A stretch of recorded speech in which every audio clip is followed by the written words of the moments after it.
साबिक रुकन असम्बली मेदक वो सदर बीआरएस पार्टी जिला मेदक पद्मा देवेंद्र रेड्डी ने कहा कि मेदक टाउन के लोगों को गुज़िश्ता 4 दिनों से मिशन भगीरथा के जरिए पीने के पानी की सप्लाई न होने की वजह से शदीद परेशानी का सामना है, लेकिन हुक्काम इस पर कोई तवज्जो नहीं दे रहे हैं। साबिक रुकन असम्बली पद्मा देवेंद्र रेड्डी ने इंटीग्रेटेड कलेक्टरेट जिला मेदक के दफ्तर में मेदक जिले के एडिशनल कलेक्टर नागेश से उनके चैम्बर में मुलाकात की।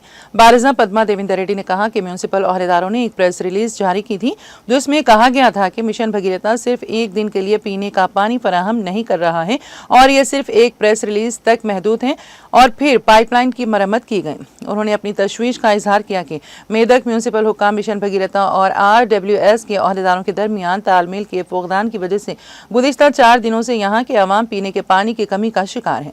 उन्होंने इल्जाम लगाया है कि हंगामी हालात में पानी के टैंकरों के जरिए भी अवाम को पानी फराहम करने की कोई परवाह नहीं और हुकूमत के अवामी नुमाइंदों समेत कोई भी इस तरफ तवज्जो नहीं दे रहा। पद्मा देवेंद्र रेड्डी ने कहा है कि ये तमाम बातें एडिशनल कलेक्टर नागेश के इल्म में लाई गई हैं।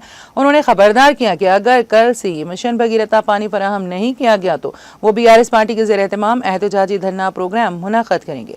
माजी में तेलंगाना में KCR की हुकूमत के क़याम से कबल 5 या 6 दिन तक पानी नहीं आता था, लेकिन KCR हुकूमत के बरसर इख्तिदार आने के बाद ये KCR ही थे जिन्हें मिशन भगीरथा स्कीम के जरिए रोजाना पानी फराहम करने का एजाज हासिल हुआ।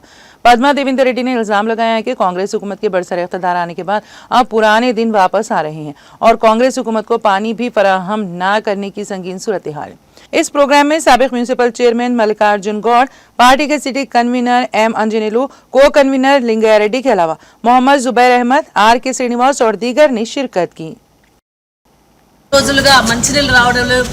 రావడం లేదు, చాలా ఇబ్బందికరమైన పరిస్థితులను ప్రజలు ఎదుర్కొంటా ఉన్నారు। దాని దృష్టిలో పెట్టుకొని ఈ రోజు బీఆర్ఎస్ పార్టీ తరఫున మరి కౌన్సిలర్తో సహా నాయకులతో సహా వచ్చి అడిషనల్ కలెక్టర్ గారికి రిప్రజెంటేషన్ ఇవ్వడం జరిగింది।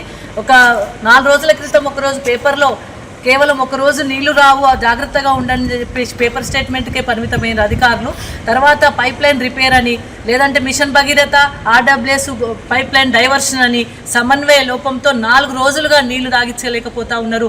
కనీసం అట్లీస్ట్ ఏదైనా ఇబ్బందికరమైన పరిస్థితులు వచ్చినప్పుడు పైప్ లైన్ లాంటి రిపేర్స్ వచ్చినప్పుడు వాటర్ ట్యాంకర్ల ద్వారానన్నా నీళ్లు అందించాలి ప్రజలకు, అలాంటిది కూడా పట్టించుకున్న పాపాన పోలేదు। లోకల్ ప్రజాప్రతినిధులు, ప్రభుత్వానికి సంబంధించిన లోకల్ ప్రజాప్రతినిధులు కూడా ఎవరు పట్టించుకున్నట్టు లేదు, కనీసం దాని మీద మాట్లాడే సందర్భం కూడా లేదు, కనీసం రిపేర్ జరిగిందా లేదని తెలుసుకునే వాకప్ చేసే పరిస్థితి కూడా కనబడతలేదు।